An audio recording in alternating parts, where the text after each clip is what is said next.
Araling Panlipunan 5, Quarter 3, Week 1. Pagbabagong pananaw ng pamamahala.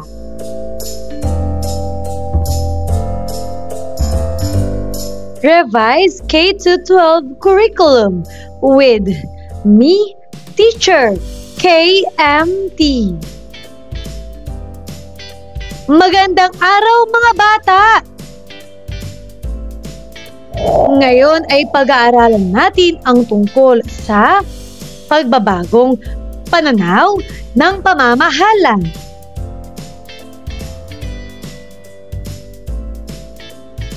Mga kasanayan.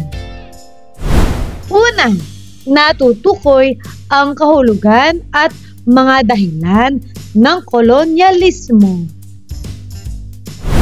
Pangalawa, nauunawaan ang mga dahilan ng pagsakop ng Espanya sa Pilipinas. Pangatlo, nakapaglilista ng mga epekto ng kolonyalismo. Pang-apat, napahahalagahan ang mga aral na natutunan dulot ng kolonyalismo.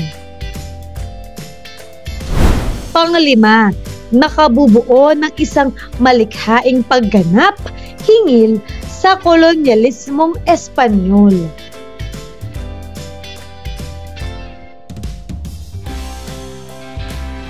Unang araw. Maikling balik-aral. Paano to?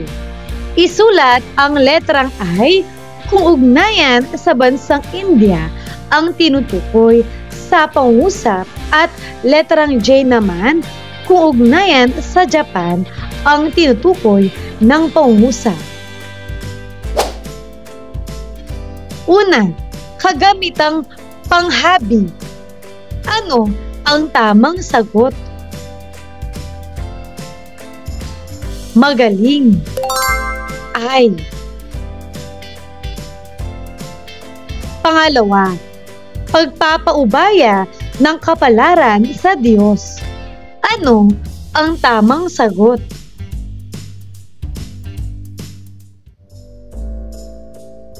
Mahusay. Ay. Pangatlo, kagamitang bakya. Ano ang tamang sagot? Magaling. J. Pang-apat, relihiyong Shintoism. Ano ang tamang sagot?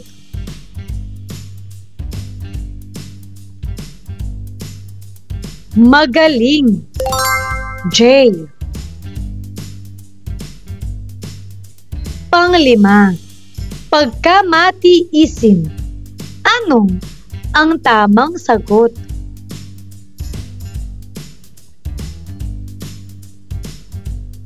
Magaling.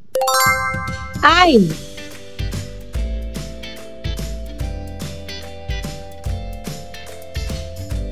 Pang-anim, Imperyong Sri Vishaya.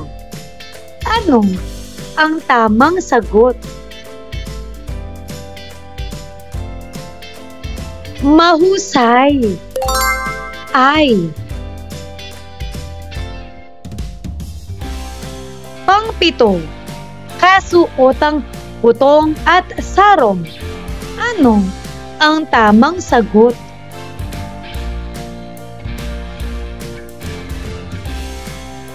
Magaling.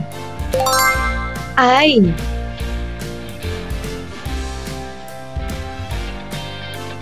Pangwalo, wikang Sanskrit. Ano ang tamang sagot?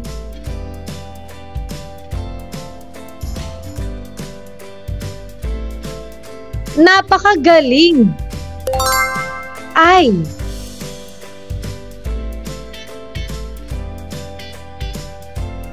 Pang-siyam, wikang Nipongo.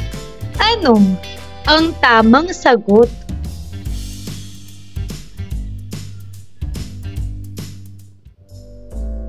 Mahusay. J.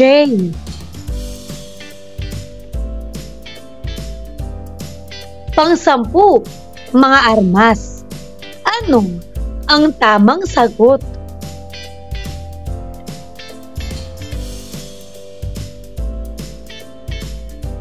Mahusay. J.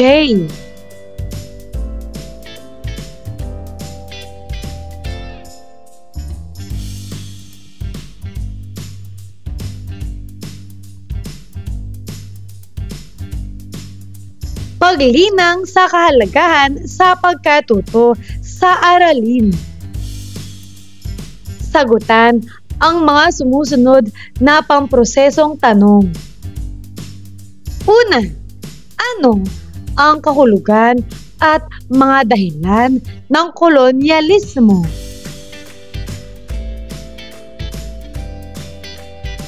Mahusay. Ang kolonyalismo ay ang pananakop ng isang makapangyarihang bansa sa isang mahinang bansa upang pakinabangan ang likas na yaman, kalakalan at mamamayan nito dahil sa pagpapalaganap ng relihiyong Kristyanismo.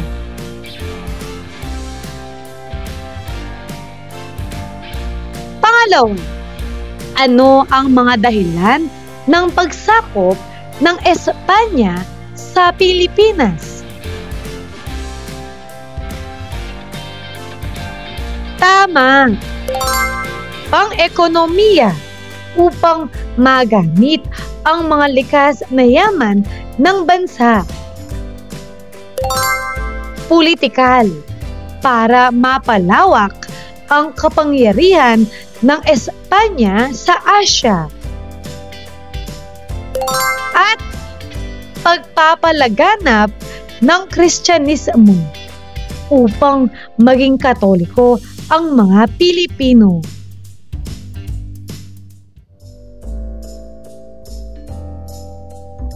Pangatlo, sa iyong palagay, ano ang mga epekto ng kolonyalismo sa bansang nasakop?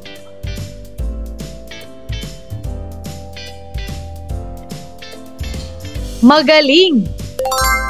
Pagkakaroon ng sistemang pampamahalaan at edukasyon.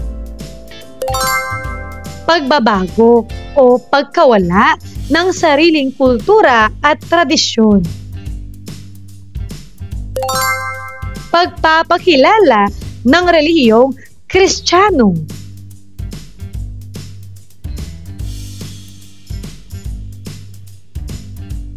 Pang-apat, paano mo pahahalagahan ang mga aral na natutunan dulot ng kolonyalismo? Magaling. Pagmamahal sa sariling bansa at wika. Paggalang at pagkilala sa mga bayani na lumaban para sa kalayaan. Pag-aaral ng kasaysayan upang matuto sa mga karanasan ng nakaraan. Pagpapanatili ng mga kulturang Pilipino.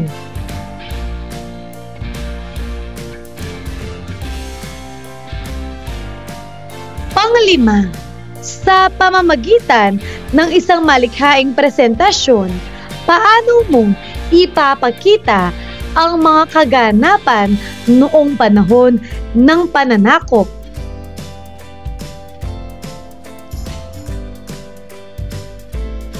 Magaling! Gagawa ako ng maikling dula. Sa pagtatanghal, makikita ang tapang, sakripisyo at pagmamahal sa bayan ng mga Pilipino laban sa mga mananakop.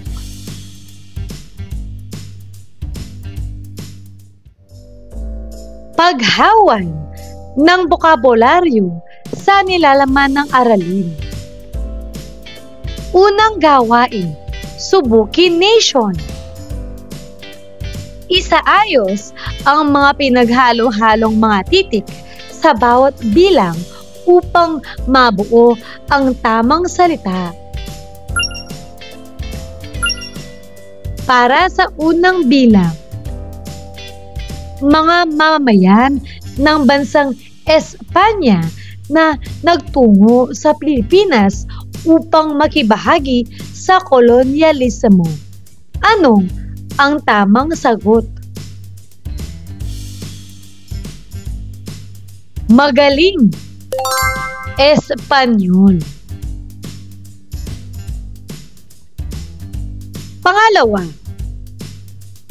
ito ay tumutukoy sa isang patakaran ng tuwirang pagkontrol ng malakas na bansa sa isang mahinang bansa. Ano ang tamang sagot?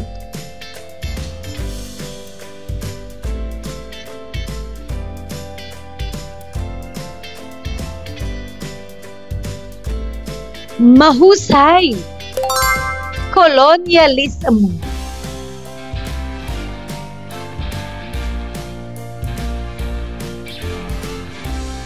Pangatlo, ito ay isang uri ng kolonyalismo na tumutukoy sa pakikialam o tuwirang pananakop ng isang makapangyarihang bansa sa ibang lupain upang isulong ang mga pansariling interes nito.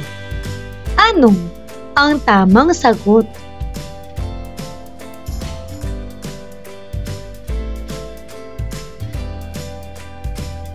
Magaling.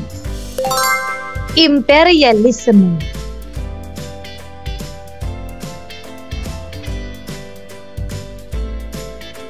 Unang aralin, dahilan ng pananakop sa Pilipinas.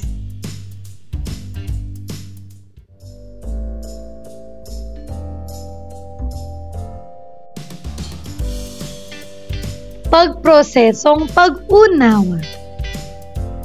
Maraming dahilan kung bakit nagtagumpay ang mga Espanyol na sakupin ang Pilipinas. Una, walang pagkakaisa ang mga Pilipino. Nahahati ang mga pangkat ng Pilipino sa iba't ibang barangay.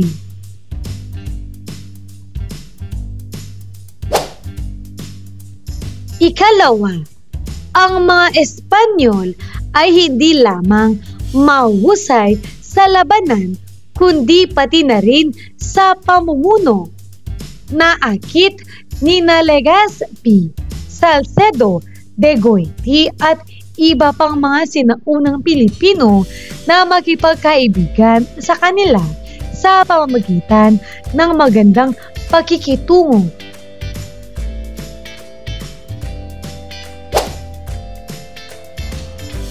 Ikatlo, ang mga Pilipino ay kulang sa mga makabagong sandata. Tanging pana at tabak ang sandata nila, samantalang mayroon ng mga baril at kanyon ang mga Espanyol.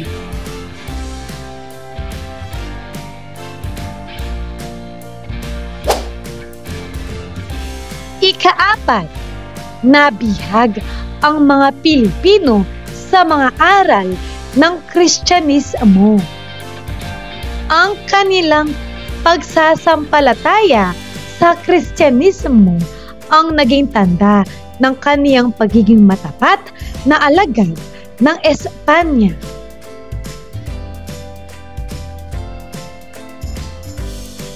Ikalawang araw. Ikalawang aralin, kahulugan ng kolonyalismo. Ang kolonyalismo ay tumutukoy sa isang patakaran ng tuwirang pagkontrol ng malakas na bansa sa isang mahinang bansa. Ito rin ay isinasagawa sa pamamagitan ng pagkontrol sa kalagayang pampolitika ng isang bansa sa paninirahan sa lugar.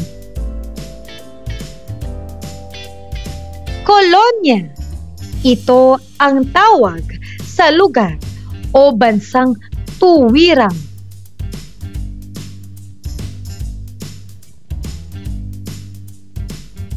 Ang imperialismo ay isang uri ng kolonyalismo na tumutukoy sa pakikialam o tuwirang pananakop ng isang makapangyarihang bansa sa ibang lupain upang isulong.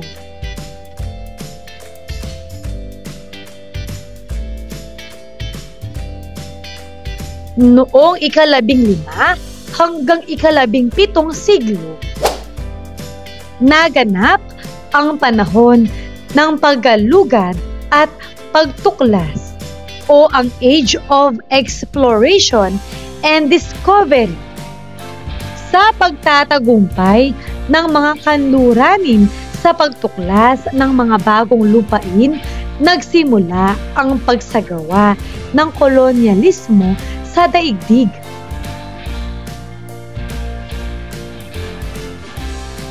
Ang maraming bansa sa Europe ay naging aktibo na maglayag at magtungo sa mga hindi pa nararating na bahagi ng daigdig.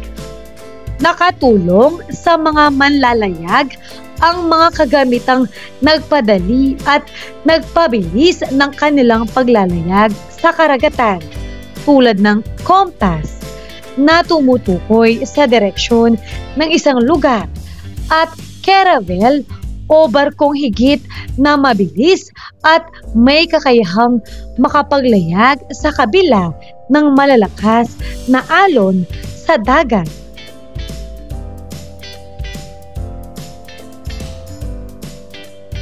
Ikatlong aralin, dahilan ng kolonyalismo.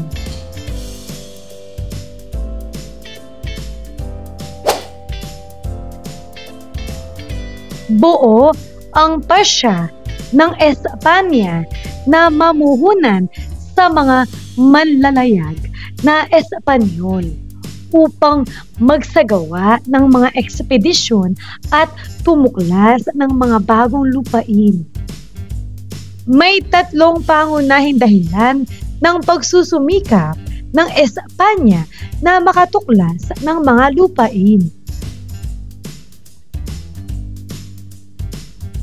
Una, dahil sa kayamanan. Ninais ng mga Espanyol na makuha ang mga kayamanang taglay ng mga masasakop na lupain. Pangalawa, dahil sa Kristyanismo. Layon ng mga Espanyol na maipalaganap ang relihiyong Kristyanismo. Pangatlo, dahil din sa karangalan. Hinangad ng mga Espanyol na makamit ang karangalan at kapangyarihan bilang nangungunang bansa sa paggalugad ng mga bagong lupain.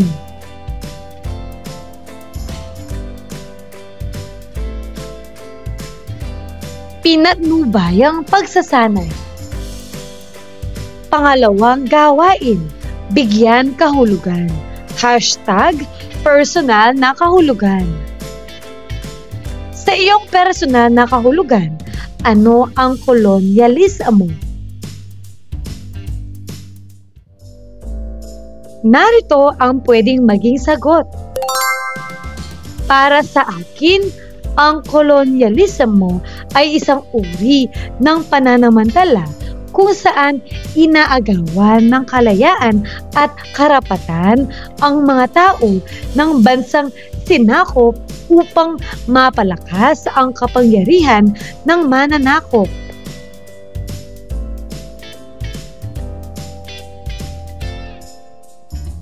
Pangatlong gawain. Correct ka dyan. Hashtag tumpak.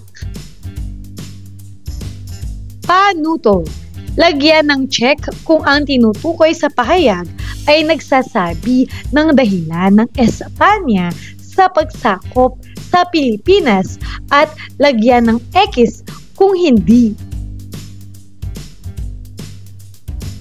Para sa unang bilang, upang maipalaganap ang Kristyanismo, ito ba ay check o X? Magaling. Check. Pangalawa, upang makipagkalakalan. Ito ba ay check o X? Mahusay. X. Pangatlo, upang humanap ng bagong ruta. Ito ba ay check o X? Tama. Check. Pang-apat, upang makatuklas ng mga kayamanan. Ito ba ay check o X?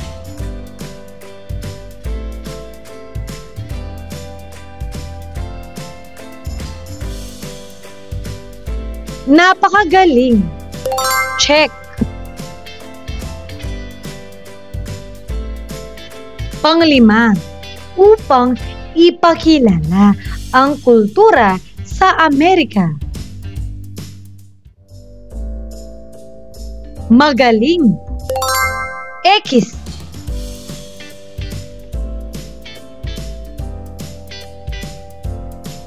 Pang-anim, upang maging pinakamakapangyarihan sa buong mundo.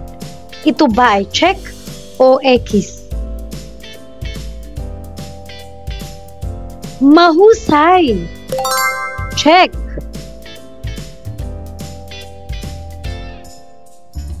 Pang-pito, upang gamutin ang mga may sakit. Ito ba ay check o X? Mahusay. X. Pang-walo, upang tumulong sa mga mahihirap.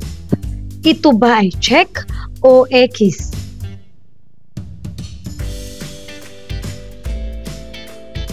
Magaling. X.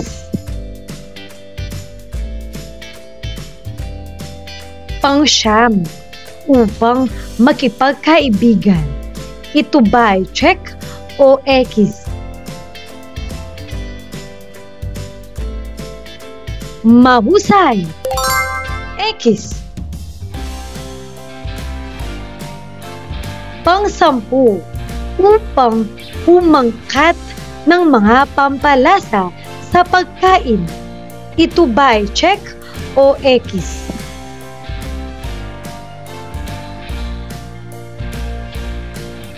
Tama. Check.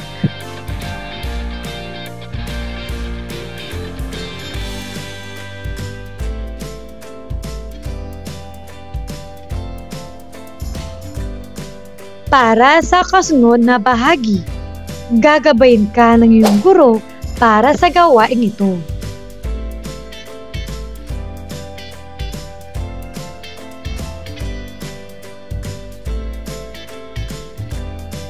Ikatlong araw.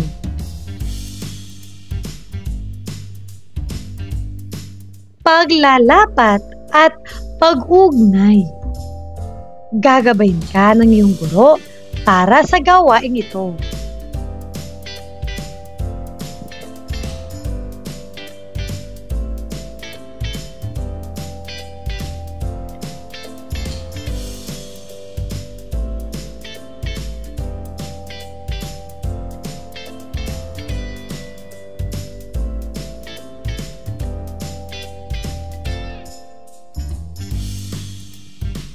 Pang-anim na gawain.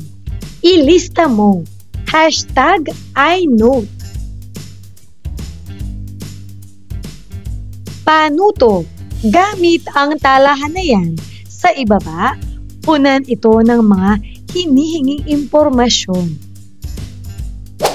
Una, kolonyalismo. Ano ang mga mabuting dulot nito?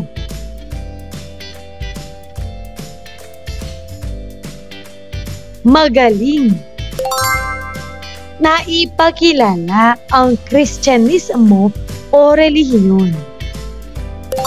Naituro ang pagbasa, pagsulat, at edukasyon. Naipatayo ang mga simbahan, tulay at gusali.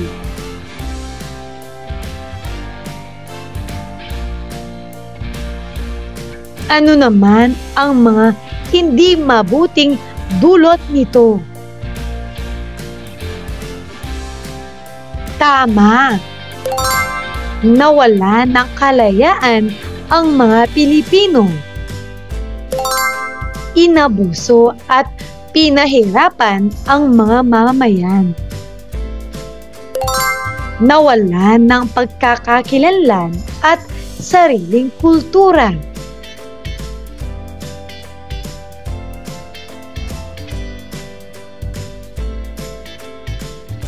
Gagabayin ka rin ng iyong guro para sa gawaing ito.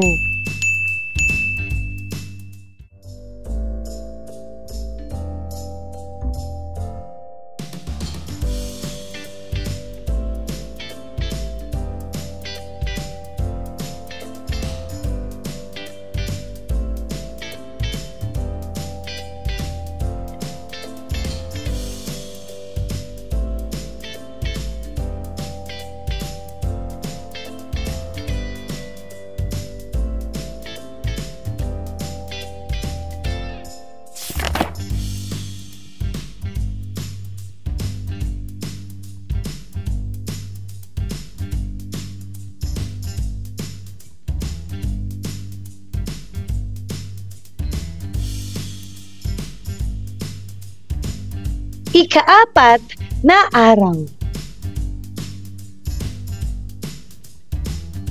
Pabaong pagkatuto. Ibigay mo ang mga dahilan ng pagsakop sa Pilipinas.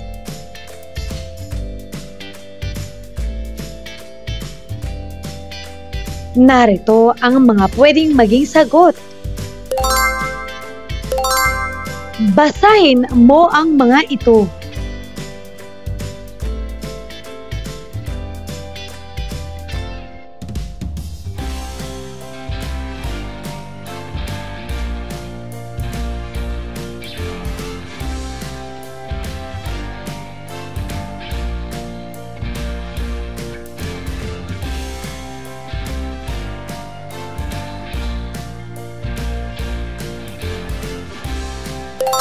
Narito ang mga kasunod.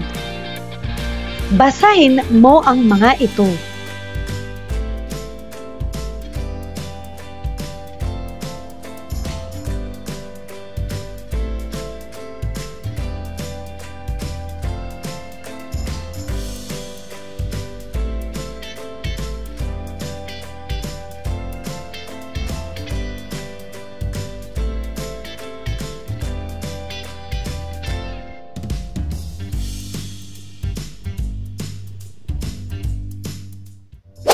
Ano naman ang kahulugan ng kolonyalismo? Narito ang pwedeng maging sagot. Basahin mo ito.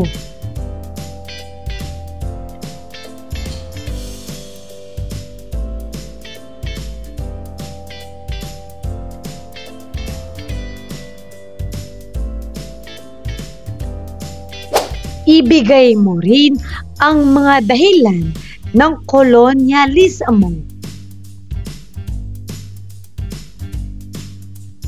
Narito ang mga pwedeng maging sagot.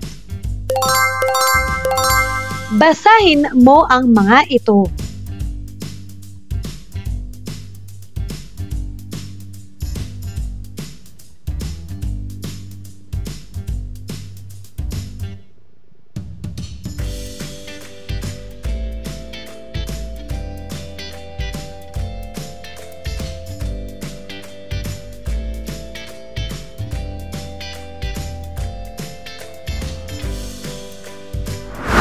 Mga bata, tandaan ang tatlong dahilan ng kolonyalismo sa Ingles. Ito ay ang mga gold, God, glory.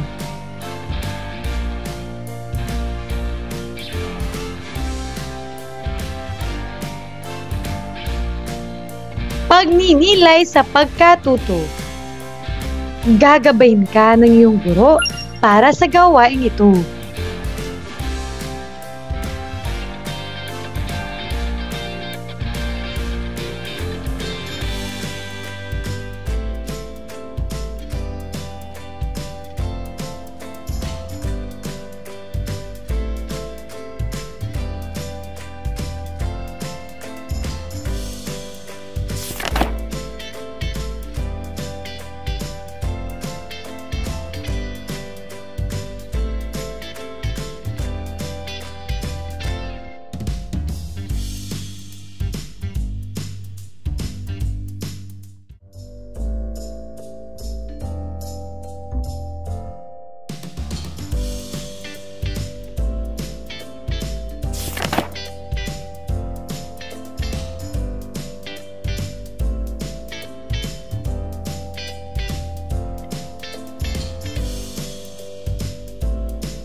Pagsusulit.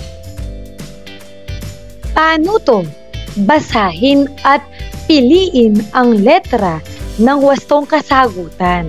Isulat ang sagot sapat lang bago ang bilang. Para sa unang bilang, ito ay tumutukoy sa isang patakaran ng tuwirang pagkontrol ng malakas na bansa sa isang mahinang bansa. A. Imperialismo.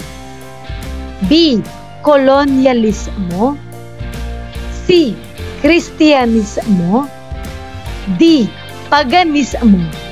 Ano ang tamang sagot?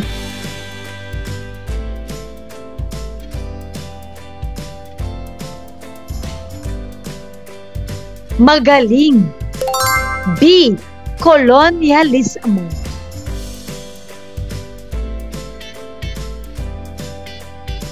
Pangalawa, ang mga sumusunod ay mga dahilan ng kolonyalismong Espanyol maliban sa A. Katanyagan, B. Karangalan, C. Kayamanan, D. Kristyanismo.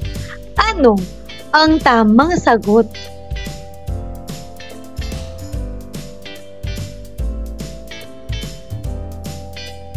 Magaling. A. Katanyagan.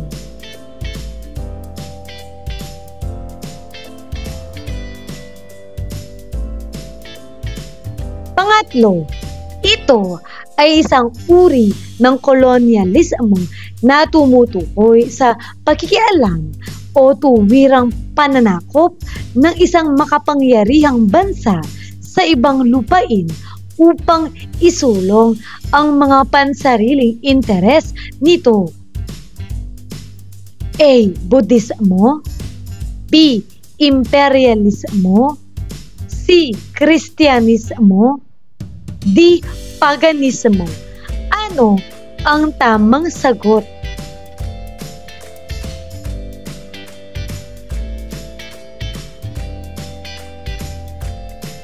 Napakagaling! B. Imperialismo. Pang-apat, ang mga sumusunod ay mga dahilan ng pagsakop ng Espanyol sa Pilipinas maliban sa A. Walang pagkakaisa ang mga Pilipino. B. Ang mga Espanyol ay hindi lamang mahuhusay sa labanan, kundi pati na rin sa pamumuno. C. Ang mga Pilipino ay kulang sa mga makabagong sandata, tanging pana at tabak ang sandata nila, samantalang mayroon ng mga baril at kanyon ang mga Espanyol. D. Wala sa nabanggit. Ano ang tamang sagot? Magaling. D. Wala sa nabanggit.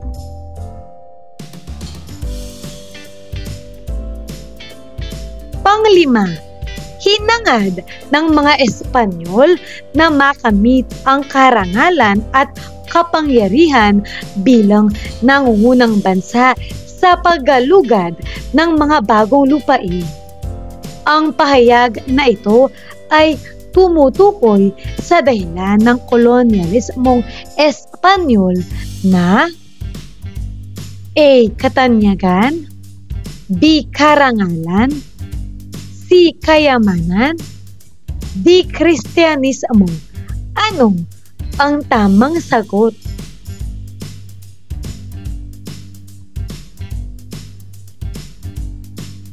Magaling. B. Karangalan.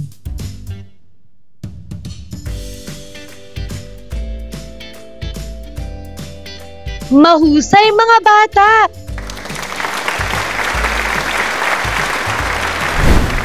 Ano ang mga natutuhan mo sa araw na ito?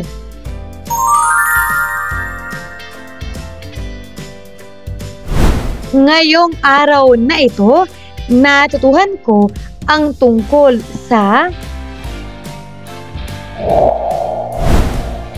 kahulugan at mga dahilan ng kolonyalismo, mga dahilan ng pagsakop ng Espanya sa Pilipinas,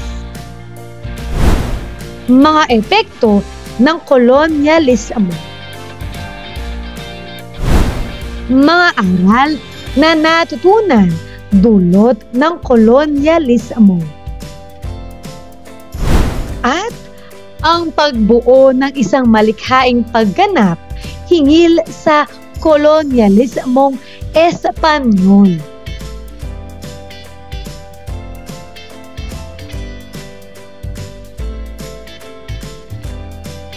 Maraming salamat sa pakikinig mga bata! Sana ay may natutuhan kayo. Huwag mong kalimutan, pindutin ang like, share, at subscribe.